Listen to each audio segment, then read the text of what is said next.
What's up, beautiful people? Welcome to my channel, and if you've been here before, welcome back. My name's Kaylee, and today I'm going to be covering part 3 of the unsolved murder of Elizabeth Short, aka the Black Dahlia.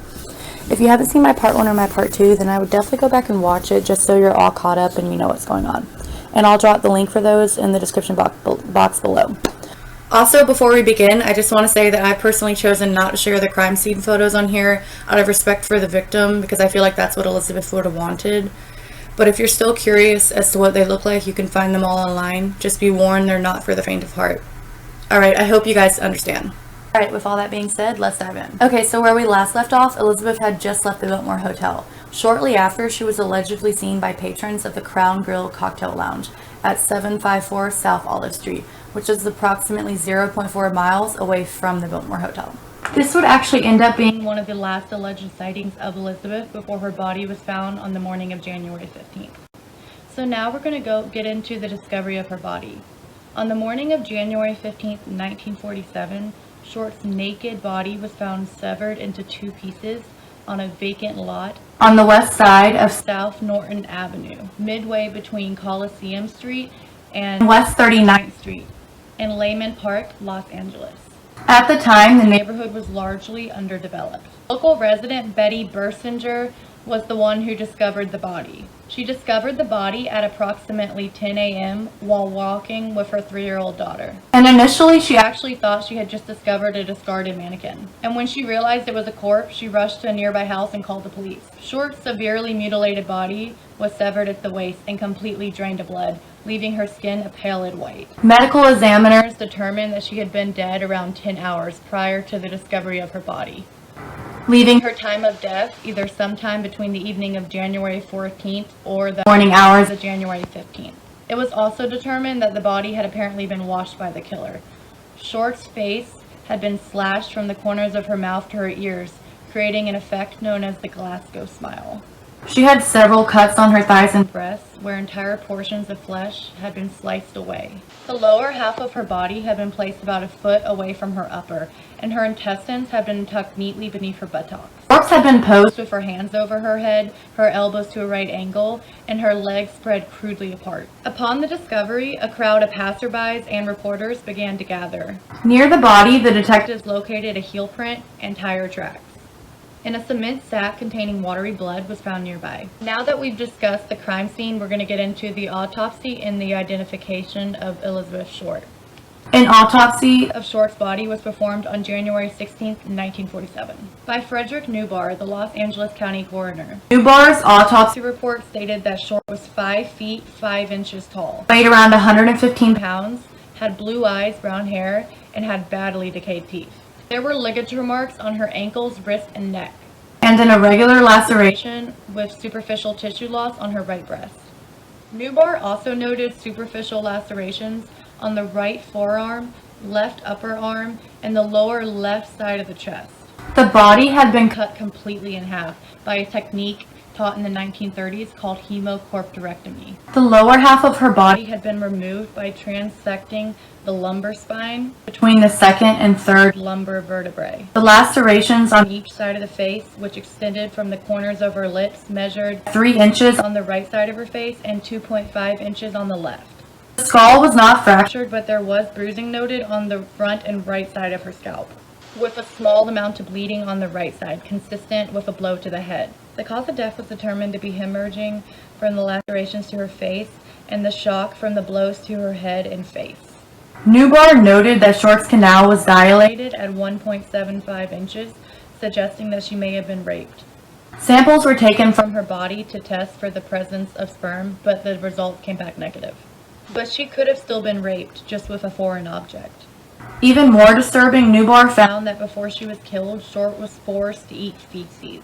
Flesh and pubic hair had been shaved off her body and inserted into her vagina and rectum. Short's uterus was also removed. Needless to say, the autopsy results just further confirmed that this was an incredibly gruesome murder.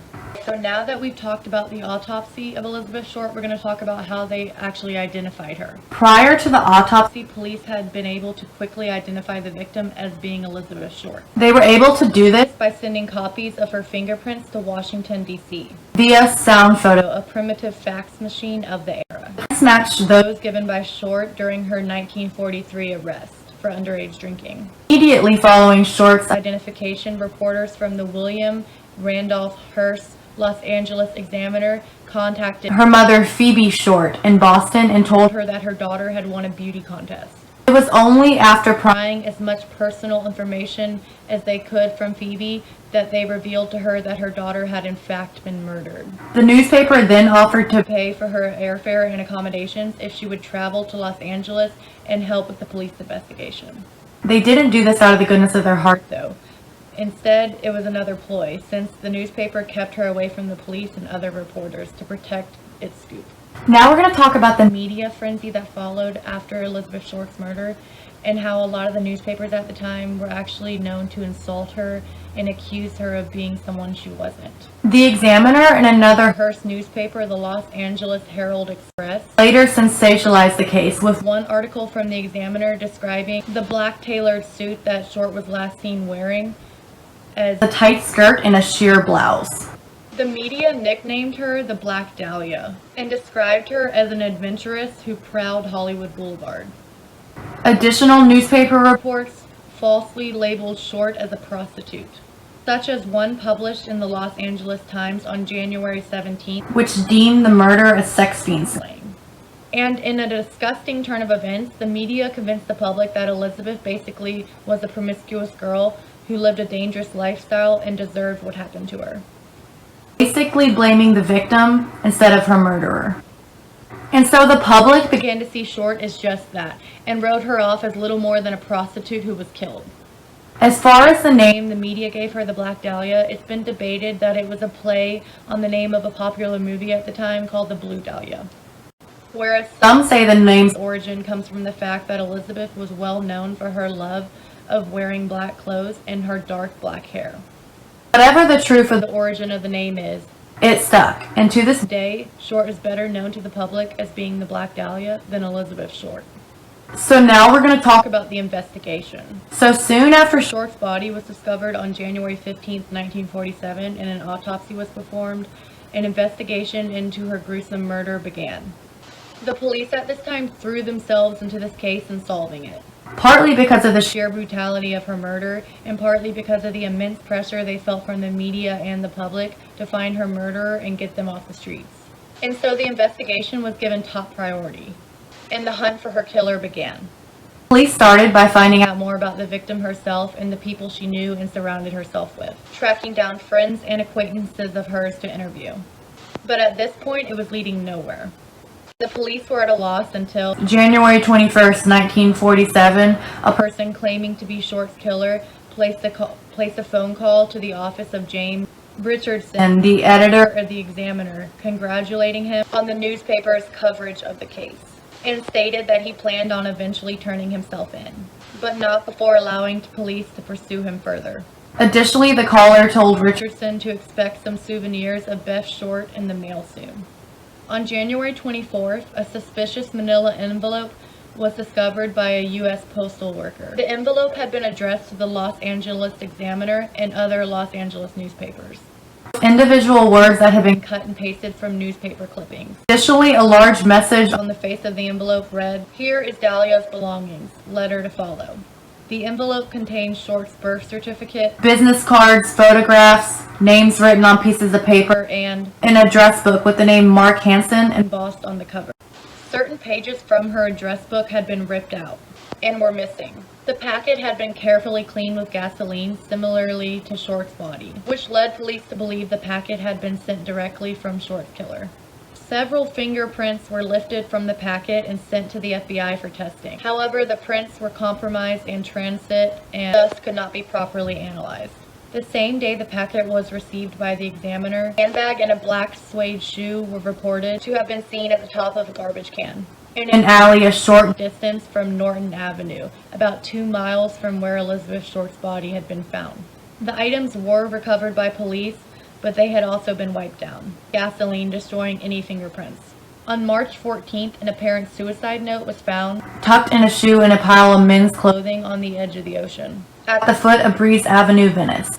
The note read, "To whom it may concern, I have waited for the police to capture me for the Black Dahlia killing, but they have not. I am too much of a coward to turn myself in, so this is the best way out for me. I couldn't help myself for this or that. Sorry, Mary. The pile of clothing was first seen by a beach caretaker who reported the clothing to the lifeguard, John Dillon.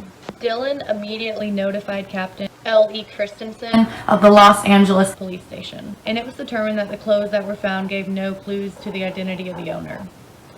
So it was yet another dead end for the police. Police quickly deemed Mark Hansen, the owner of the address book in the packet, a suspect. Hansen, who I talked about earlier in part 2, was a local wealthy nightclub and theater owner. An acquaintance at whose home Elizabeth had stayed with, along with her friends. And according to some sources, he also confirmed that the purse and the shoes found in the alley were Short's. Ann Toth, Short's friend and roommate, told investigators that Short had recently rejected sexual advances from Hansen and suggested it as a potential cause for him to kill her. However, police interviewed him and apparently he was cleared as a suspect in the case. In addition to Hansen, the Los Angeles Police Department interviewed over 150 men in the following weeks whom they believed could be potential suspects in the case. One of these people was Robert Manley, who had been one of the last people to see Short alive.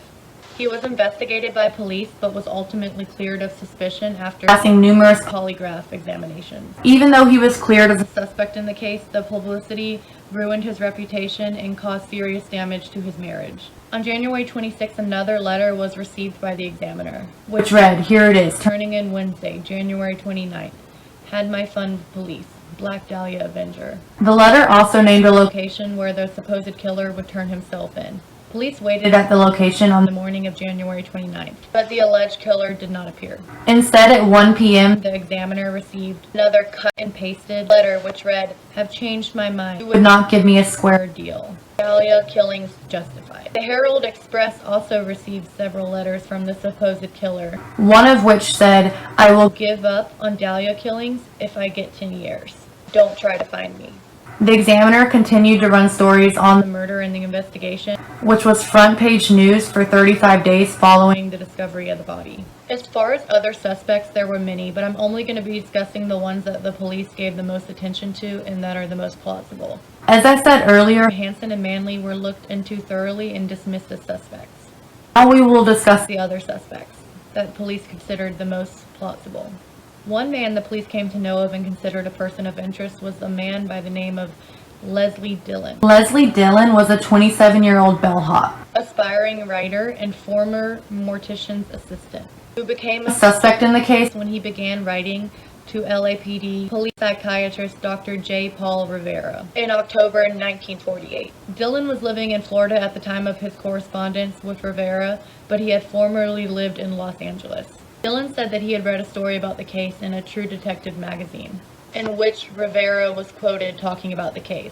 And so he had wrote to Rivera telling him his theories on the case, and mentioned his intense interest in sadism and sexual psychopathia, in hopes of authoring a book on the subject. He never confessed or admitted to the crime. Instead, he offered up another man as a suspect, a friend of his named Jeff Connors. Over the course of their correspondence, Rivera began to believe that Connors was actually a figment of Dillon's imagination, and that Dillon had committed the murder himself. After corresponding with each other for a while, Dillon in December 1948 agreed to meet with Rivera. He was given a choice of one of 3 cities: Phoenix, Las Vegas, or Los Angeles. Dillon expressed reservations about LA and ultimately ended up deciding on Las Vegas. And so he was sent an airline ticket. Rivera and a few undercover LAPD officers met Dillon in Las Vegas for a couple of days, and then they all proceeded to drive back to Los Angeles. Once there, Dillon suggested they go to San Francisco so he could point out Connors to them. But after reaching San Francisco, they searched for Connors but failed to locate him. It was only after not being able to track down Connors in San Francisco and after offering up intimate details about the crime that even investigators had difficulty explaining how he could know unless he was the killer. Was Dillon handcuffed by the undercover police officers and officially taken into custody for their trip back to LA. After they arrived in LA and had Dillon at the police station in custody, police soon discovered that Jeff Connors was a real person whose real name was Artie Lane. Lane lived in LA at the time of the murder and was employed by the Columbia Studios maintenance man. And this also just happened to be one of Elizabeth Short's favorite hangouts. Police also soon found out that Dylan could not conclusively be placed in San Francisco at the time of the murder. And police concluded that Dylan was most likely in San Francisco at the time of the murder, but not that he conclusively was. In fact, police could never account for Dylan's whereabouts between January 9th and January 15th, 1947. But still, they had no choice but to let him go, since they had nothing to hold him on. And at this point, they were really focused on Jeff Connors, Artie Lane, whatever his name is. They were focused on him now.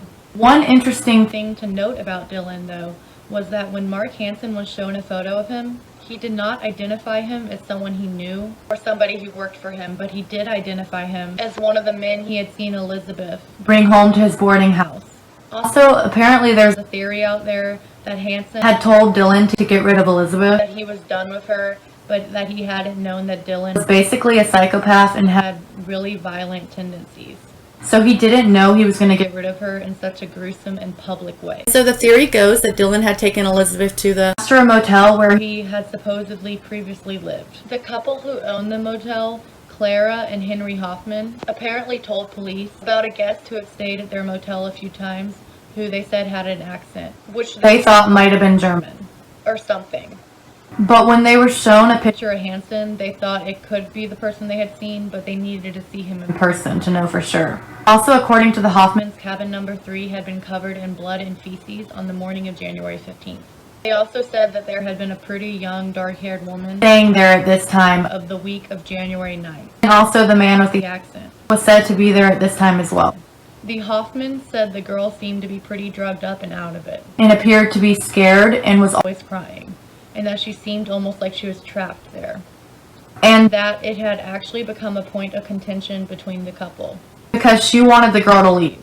She thought she was trouble and that there was something going on with her. She had been staying in cabin number 9, and on January 15th there was a packet of bloody clothes that were consistent with Elizabeth and what she would have worn found in cabin number 9. Not only do the couple who owned the hotel claim to have seen who they believed to be Elizabeth during that week, so do the husband's sister and brother-in-law. They claim to have seen a woman fitting Elizabeth's description during this time, looking distressed and sad, as well as seeing a man who seemed to have an accent. All 4 of them were brought to observe Hansen, and they all agreed that he definitely could be the man they saw.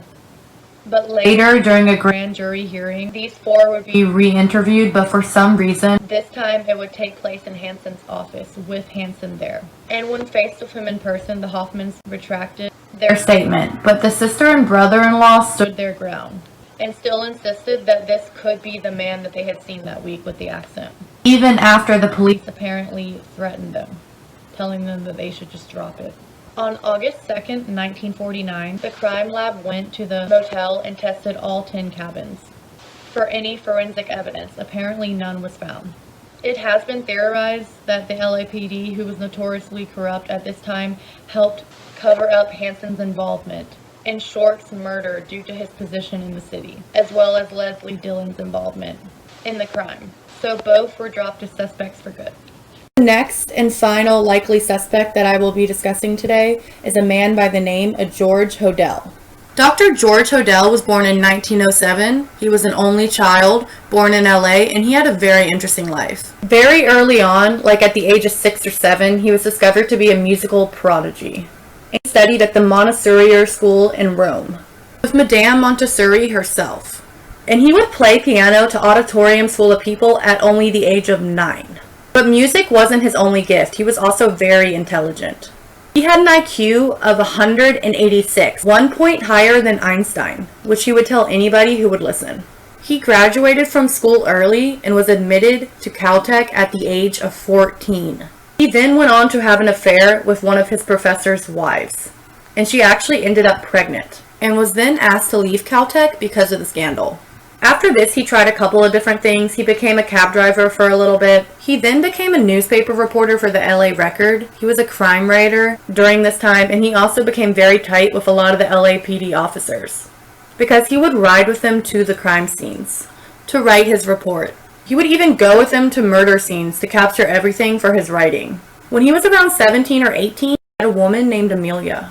and they soon fell in love, and she eventually got pregnant. So they went to San Francisco, where George studied pre-med at Berkeley.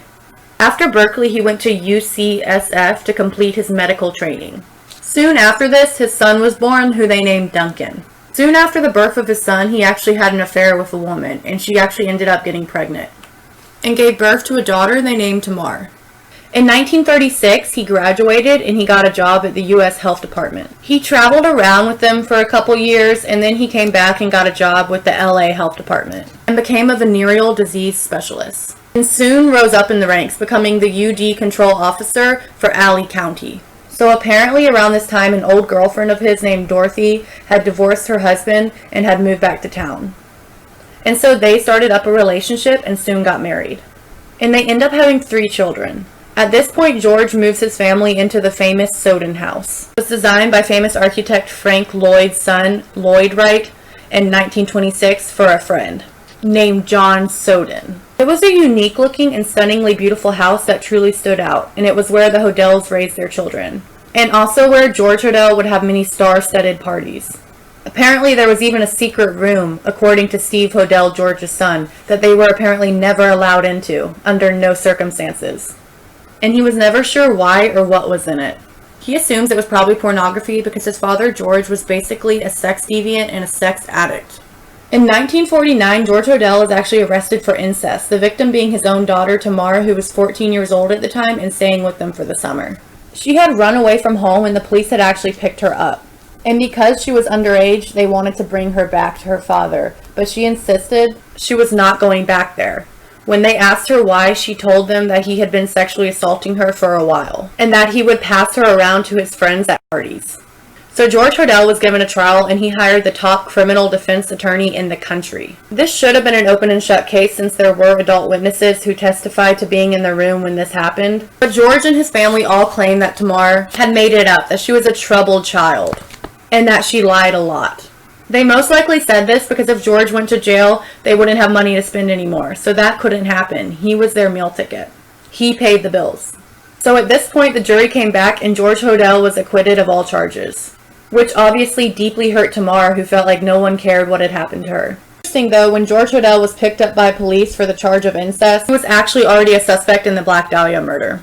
So when the police originally brought him into the station to question him about the incest charges, they actually used this opportunity when he was out of his house to go into his house and plant a bunch of microphones all over the place, and proceeded to listen to all of the private things going on in the home of George Hodel for the next 40 days.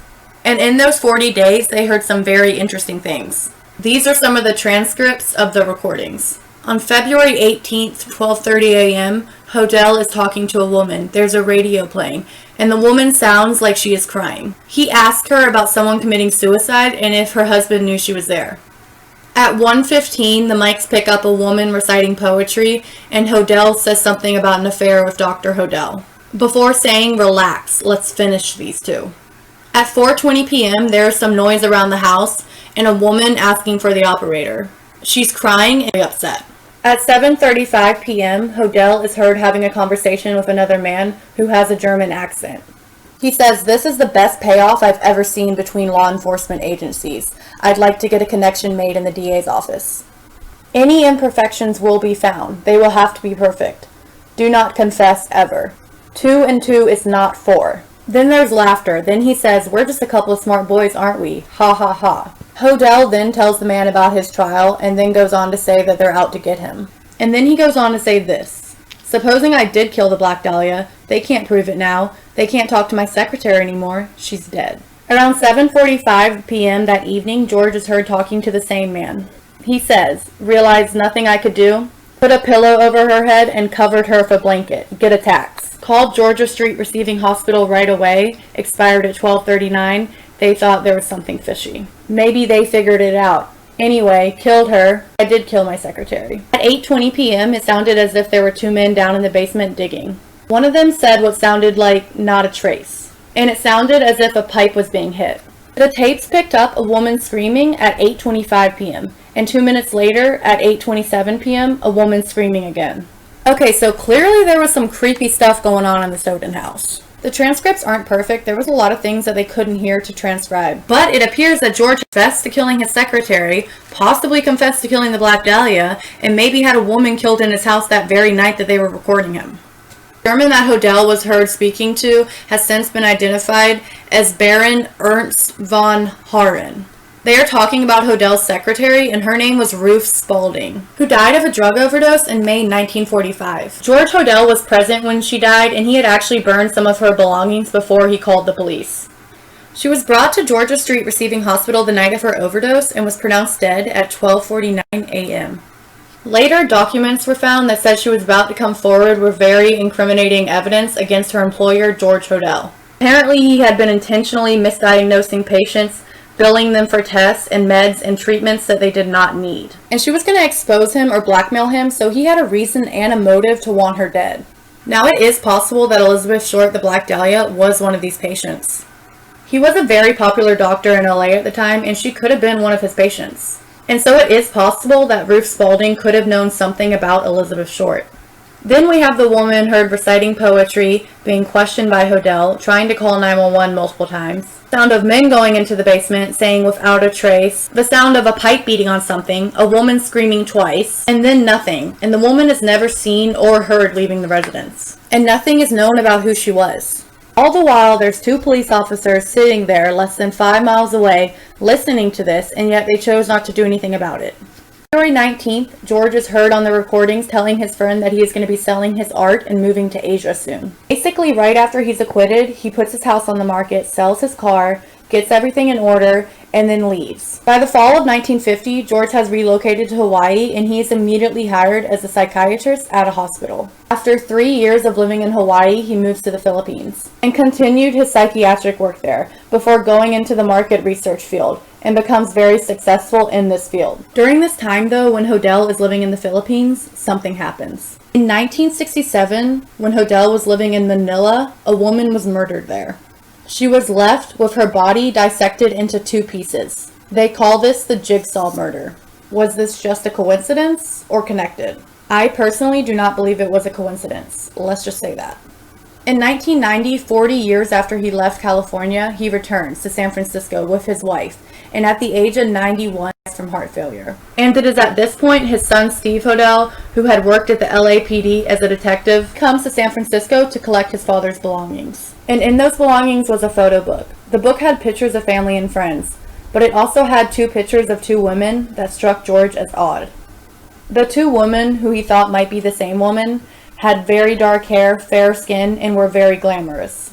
So he asked his stepmother, who are these women? To which she basically says, I don't know, probably some woman your father slept with. Back in the day. So Steve thinks these 2 pictures are the Black Dahlia, so this sends him into a several-year investigation into his father's connection with Elizabeth, which concludes with him believing his father murdered Elizabeth Short. He also thinks his father is connected with other unsolved murders in the LA area, including the red lipstick murder, which happened only weeks after the death of Elizabeth.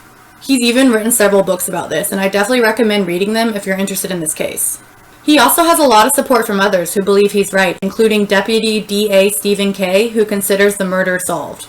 But he also has a lot of people who think he's wrong, including some of his old buddies in the LAPD. They say he doesn't have enough to prove George did it, there's not enough evidence. Or maybe it's just that it makes the LAPD look bad, since they have apparently lost a lot of the evidence for the Black Dahlia case, leading many to believe that this was a payoff and a major cover-up. Anyways, to me the most plausible suspects out of all the many, and there were many more, are Hodel and Hansen. They seem the most plausible to me. This young lady, Elizabeth Short, in her short life, seemed to have seen a lot of tragedy and pain. She was abandoned by her father at a young age, saw her mom struggling to raise them and pay the bills, and saw what it was like to be a woman alone in the world. And she sees for herself and dreams for herself that even though the world's a dark and ugly place, she can still make it, and she can be something. She can get away from what she was, this little girl who felt lost and unloved by her dad, and transform herself into somebody else, kind of like Marilyn Monroe did. And she still held that dream and chased that dream. The dream of stardom, of true love, of a good life that she wanted to be happy in. And somehow along the way she came across somebody who did not want that for her, and who wanted to hurt her in the worst way possible. And I mean the worst way. This woman was tortured and horrible things were done to her before her death. It is believed she was kept alive and tortured for almost the entire week she was missing. She wasn't a prostitute, she wasn't a slut, she didn't sleep with everybody. But she wanted love, a real relationship, and yeah, she was using men for dinner. She was dating them and giving them her company in exchange for a meal, so she could survive. It doesn't make her a bad person, and it doesn't make her a slut. Because all of these men, when talked to by police, said she wouldn't put out. She wasn't that kind of girl, and when they realized that, they dropped her. She was a normal girl who was just trying to make her way through life. She had horrible and horrendous things happen to her, but I'm always going to remember her as Elizabeth Short. I'm always going to try to remember her as a stunningly beautiful young woman who has such an interesting and attractive walk, that when people were interviewed about her, they brought it up. I mean, that's amazing. You're a beautiful woman, and yet people remember you for your walk. You're that impactful as a presence. That you're gorgeous, but people remember your walk. Wow, that's amazing. So let's all go throw on Gone with the Wind, because that was one of her favorites. And let's all try to stay safe out there. Okay guys, I hope you enjoyed that video. If you did, be sure to give it a thumbs up and please subscribe to my channel, and I'll be back soon with more true crime content. Until then, stay safe and thank you so much for watching. See you soon.